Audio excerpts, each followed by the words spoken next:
بسم الله الرحمن الرحيم. الحمد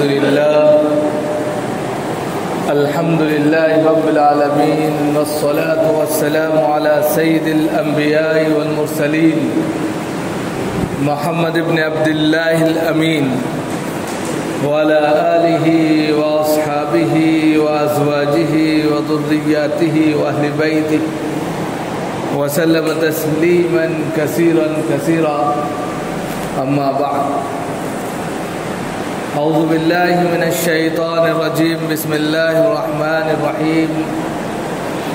إن أول بيت وضع للناس للذي ببكة مباركا وهدى للعالمين. صدق الله العلی العظیم. محترم بزرگوں اور دوستوں، دینی اور ایمانی بھائیوں، اللہ رب العزت کا شکر ہے، اس کا کرم ہے کہ اس نے ہمیں اپنی بارگاہ میں آنے کی توفیق عطا فرمائی. حضرات، جمعے کا دن ہے اور جمعے کی نماز کے تعلق سے آج کے دن بڑا اجتماع رہتا ہے. ہر شخص پہلے سے فکر مند ہوتا ہے کہ نماز جمعہ ادا کرنی ہے، اس لیے مسجدوں میں نمازیوں کی تعداد بھی بڑھ جاتی ہے. یہ اچھی بات ہے، لیکن ساتھ ساتھ اس بات کی بھی فکر کرنی چاہیے کہ اور دوسری نمازوں میں بھی ہماری یہ تعداد باقی رہے، برقرار رہے. یہاں پر آپ حضرات کے سامنے جو اس وقت بات کرنا مناسب لگتا ہے وہ حج کے تعلق سے. ہم نے ایک آیت آپ کے سامنے پڑھی ہے. اسلام ایک دو نہیں بلکہ 5 کھمبوں پر، پلر پر کھڑا ہے.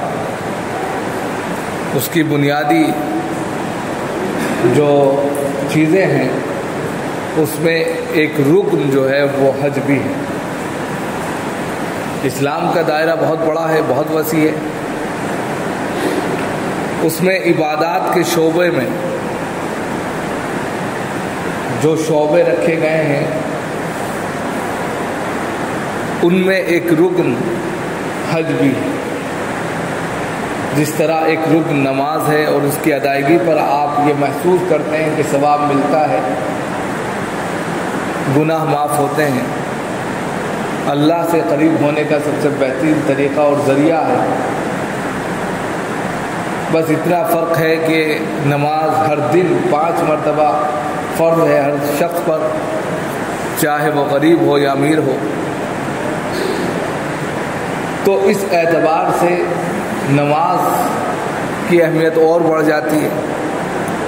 لیکن حج کا جو معاملہ ہے وہ معاملہ ایسا ہے کہ وہ بدنی عبادت بھی ہے اور مالی عبادت بھی ہے.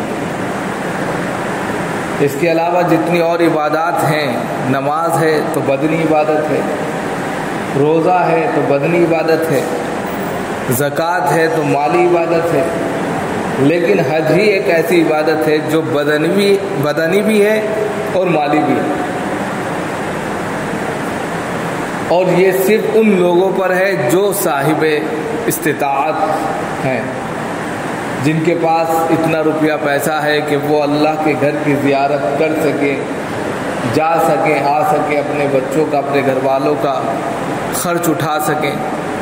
ان کے اوپر یہ ضروری ہوتا ہے اور یہ ہر وقت نہیں ہے بلکہ زندگی میں ایک بار فرض ہے. اب انسان اپنے طور پر توفیق الہی سے کئی مرتبہ کر لے، وہ اس کا اپنا عمل ہے. لیکن فی نفسی ہی اگر اللہ نے اتنا روپیہ پیسہ دیا ہے کہ اس کی گھر کی زیارت انسان کر سکتا ہے حوائج اصلیہ کو چھوڑ کر، تو پھر زندگی میں ایک بار اس پر فرض ہے. اب یہ عبادت کیونکہ زندگی میں ایک ہی بار ہے اور عام طور پر لوگ زندگی میں ایک ہی بار یہ سفر کرتے ہیں، اور ہندوستان کا حال تو یہ ہے کہ آخر وقت میں سفر کرتے ہیں، جب چل چلاؤ کا وقت ہوتا ہے. ایسے میں یہ عبادت بڑی اہم بن جاتی ہے، کیونکہ اس کے بعد موقع نہیں ہے۔ بالکل آسان نہیں ہے کہ انسان یہاں سے بیٹھے اور فوراً مکہ اتر جائے، ایسا بھی نہیں ہے۔ اور اگر چلا بھی جائے تو جان، طاقت، قوت یہ بھی ہونی چاہیے، کیونکہ وہاں زیادہ تر جو پیدل چلنا ہے، ساری عبادت میں ریاضت ہے، اور بہت ہی قدم پھونک پھونک کے رکھنا ہے۔ تو ایسے میں دونوں چیزیں بڑی اہم مطلوب ہیں، پیسہ بھی انسان لگائے، طاقت اور قوت کے بلبوتے پر صحیح ارکان بھی ادا کرے، کیونکہ اگر اعضاء مزمحل ہیں تو وہ مزہ نہیں آئے گا۔ تو اس لیے اس عبادت کو زندگی کا ایک ایسا سفر انسان سمجھ لیتا ہے کہ جو آخری سفر ہے، شاید اس کے بعد موقع نہ ملے۔ عام طور پر، خاص طور پر تو یہ کہ کچھ لوگ ایسے ہوتے ہیں 100 میں 1-2 کہ وہ کئی مرتبہ حج کر لیتے ہیں، جاتے رہتے ہیں، یا ان کا کاروبار ہے، تو ان کی بات نہیں ہو رہی ہے۔ بات ان لوگوں کی ہو رہی ہے جو زیادہ تر جو ہے 60 کے بعد 70 کے بعد اس سفر پر جاتے ہیں۔ اب زندگی کی پونجی لگا کر جب اس سفر پر انسان جاتا ہے تو 2 چیزیں سب سے اہم ہیں۔ ایک تو آج کے وقت میں ایک عجیب و غریب یہ سلسلہ چلا ہوا ہے کہ حاجی ہو جائیں، حج کر لیں، تو قرض لے کر، زمین بیچ کر انسان حج کرنے چلا جاتا ہے۔ غلط ہے، حج فرض نہیں ہے، زمین بیچ کر آپ حج کے لیے نہیں جا سکتے۔ قرض لے کر آپ حج کے لیے جائیں تو بیوقوفی ہے، حج فرض ہی نہیں ہے۔ بہت سے لوگ شوقیہ جاتے ہیں، سماج کو دکھانے کے لیے قرض لے لیا، جا رہے ہیں حج میں، غلط ہے۔ اب پھر اس قرض کو بھر رہے ہیں، وہ نہیں بھر سکتے تو ان کے بچے بھر رہے ہیں، وہ مزید ایک بوجھ ان کے اوپر ڈال دیے۔ تو یہ چیز سمجھنی چاہیے کہ قرض لے کر، زمین بیچ کر، گھر بیچ کر، جائیداد بیچ کر حج کے سفر پر جانا اچھی بات نہیں ہے، فرض بھی نہیں ہے۔ آپ نے خامخواہ اپنے آپ کو جوخم میں ڈالا۔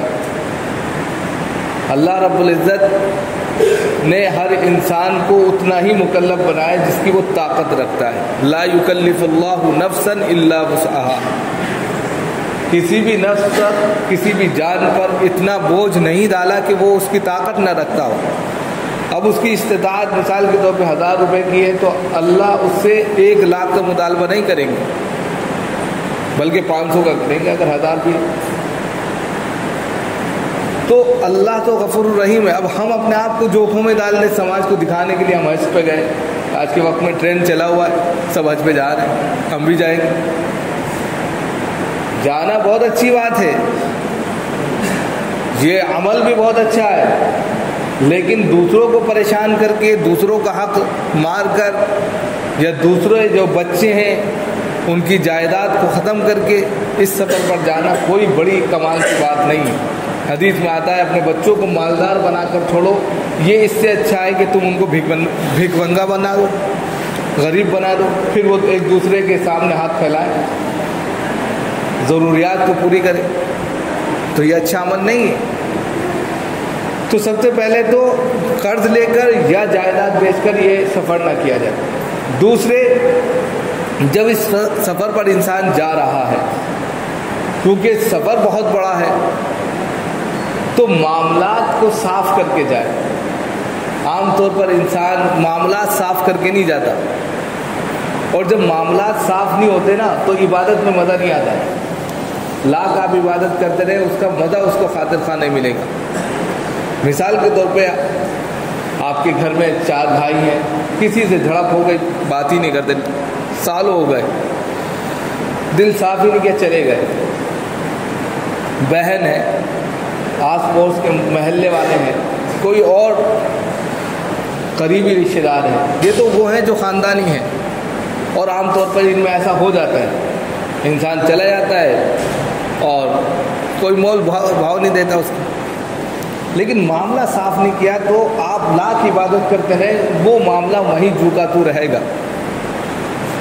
ایک چیز یہ ہوتی ہے کہ انسان نے کسی کا ادھار لیا، لے رکھا ہے، اب دے ہی نہیں رہا ہے، اور عام طور پہ یہ بہت دیکھنے کو ملا ہے کہ کسی دکاندار کا قرض ہے، کسی یعنی کہ محلے کے کسی شخص کا قرض ہے. اب آپ سفر پہ تو جا رہے ہیں اور اتنے اچھے سفر پہ بیچارہ کچھ کہہ بھی نہیں سکتا، لیکن اس کا قرض ادا نہیں کر رہے اور وہ اندر ہی اندر جل رہا ہے، گھل رہا ہے بیچارہ، مانگ بھی نہیں سکتا کیونکہ آپ سفر پہ جا رہے ہیں اور اتنا بڑا سفر ہے، اتنا اچھا سفر ہے کہ کچھ کہہ بھی نہیں سکتا اپنی زبان سے. اگر کہے گا تو آپ کہیں گے دیکھیے بھائی ہم سفر پہ جا رہے ہیں اس پہ اور یہ اپنے قرض مانگ رہے ہیں اس میں، ارے دے دیں گے ہم کہیں بھاگے جا رہے ہیں. لیکن آپ نے معاملہ صاف نہیں کیا تو یہ سفر بیکار ہے. یا تو آپ اس سے معاملہ صاف کریں، بھائی میرا جتنا قرض ہے مجھے بتا دیجئے، ہم آتے ہی آپ کا ادا کر دیں گے، اور ادا نہیں کر سکتے تو بتا دیں یا تو معاف کر دیجئے یا آپ جو کہیں ہم اس کے لیے تیار. معاملہ صاف کر لیں، دل صاف کر لیں، اس کے دل میں آپ کے لیے کوئی کھٹاس نہ ہو اور آپ کے دل میں اس کے لیے کوئی کھٹاس نہ ہو. تب تو مزہ ہے، تب تو عبادت میں سکون ملے گا، تب تو وہاں اللہ کی ان فضاؤں میں جو اس گھر کے پاس چلتی رہتی ہیں، جو اس کا گھر ہے، وہاں جا کر پرسکون زندگی گزرے گی. ورنہ پھر دنیا کے جھمیلے وہاں پر بھی آپ کے ساتھ لگے رہیں گے، کوئی فائدہ نہیں ہوگا.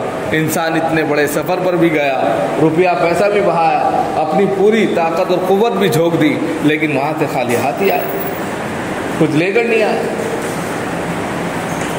بہت سے لوگ جا رہے ہیں تو سب سے پہلے دل صاف کریں، اپنے قریبی رشتہ داروں کو بلا کر بالکل 2 4 کی طرح ان سے دل صاف کر لیں.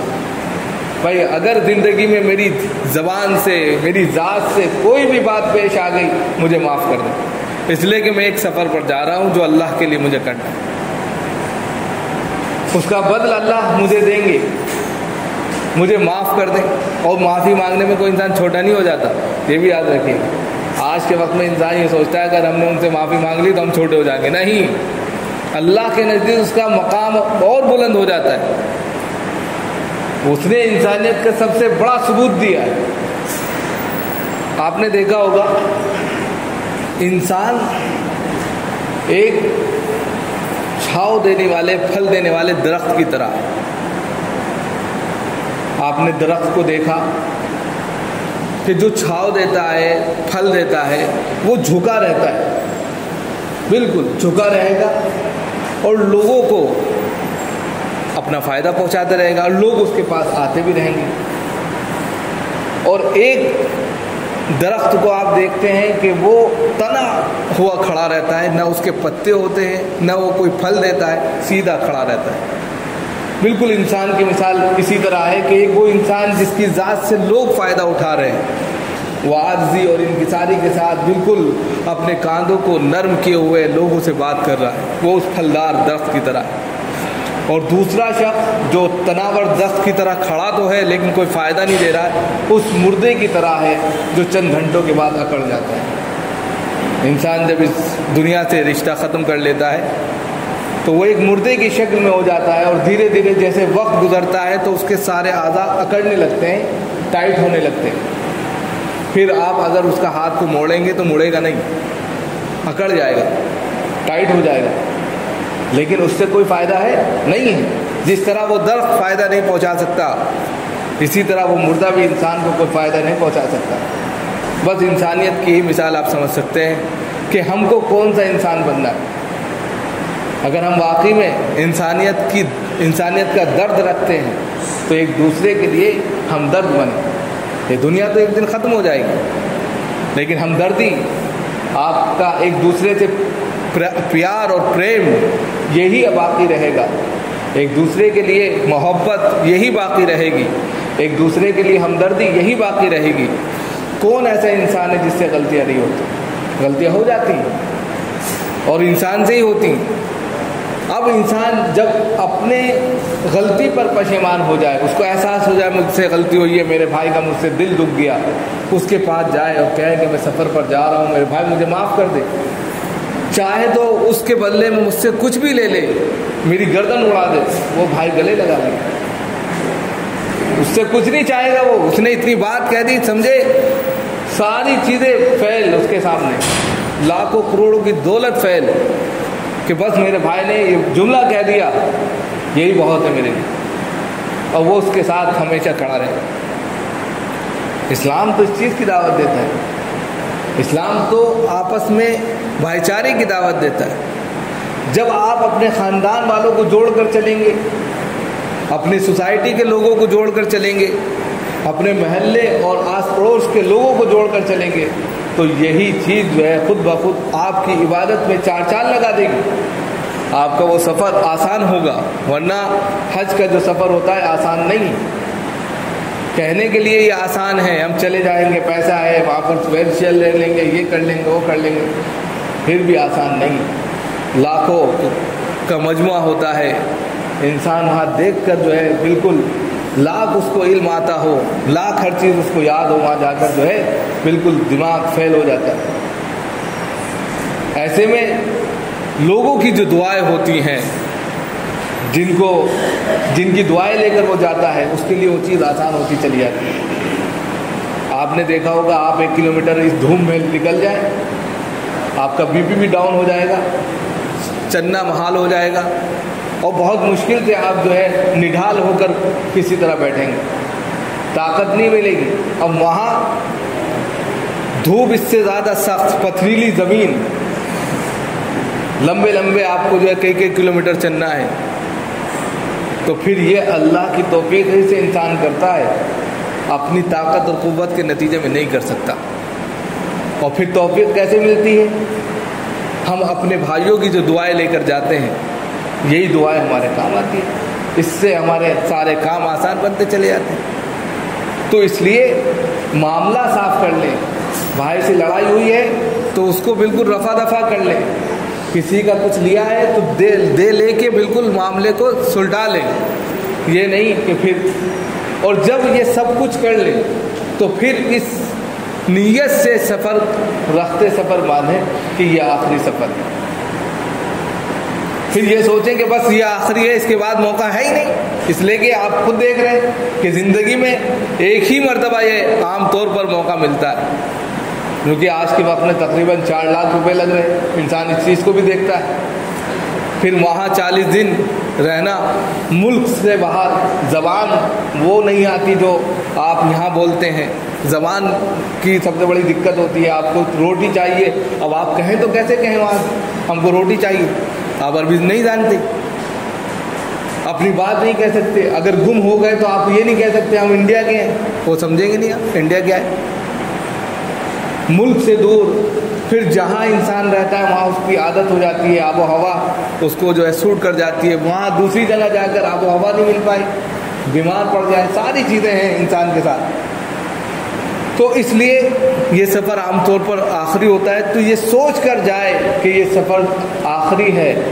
جس طرح انسان کا ایک سفر آخری ہوتا ہے پھر واپس نہیں آتا، اسی طرح زندگی میں میرا یہ سفر ہے، شاید پھر موقع ملے نہ ملے، پوری عبادت جھونک دے، ایک ایک لمحہ عبادت میں گزارے۔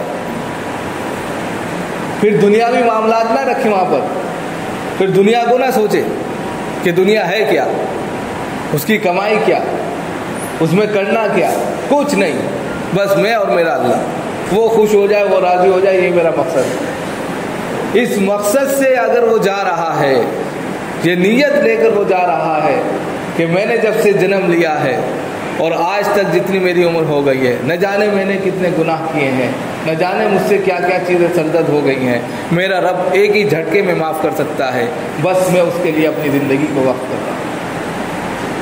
یہ نیت، یہ جذبے کے ساتھ جب انسان قدم اٹھاتا ہے تو اللہ کی رحمت جوش میں آتی ہے، ہزاروں نہیں کروڑوں لوگوں کو جو ہے ایک ہی جھٹکے میں معاف کر دیتی ہے۔ اور جس کے لیے وہ شخص ہاتھ اٹھا دے، جس کے لیے وہ معافی مانگ لے، جس کا نام وہ لے دے، وہ بھی مغفرت کے فیصلے میں آ جاتا ہے۔ تو یہ سفر چھوٹا موٹا نہیں ہے، اس لیے پھر وہاں جا کر اللہ کے حضور میں آپ دیکھتے ہیں کہ حاجی کی جو پوزیشن ہوتی ہے، جو حالت ہوتی ہے، کنڈیشن ہوتی ہے، وہ 2 کپڑوں میں ہوتی ہے، جس کو ہم احرام بولتے ہیں۔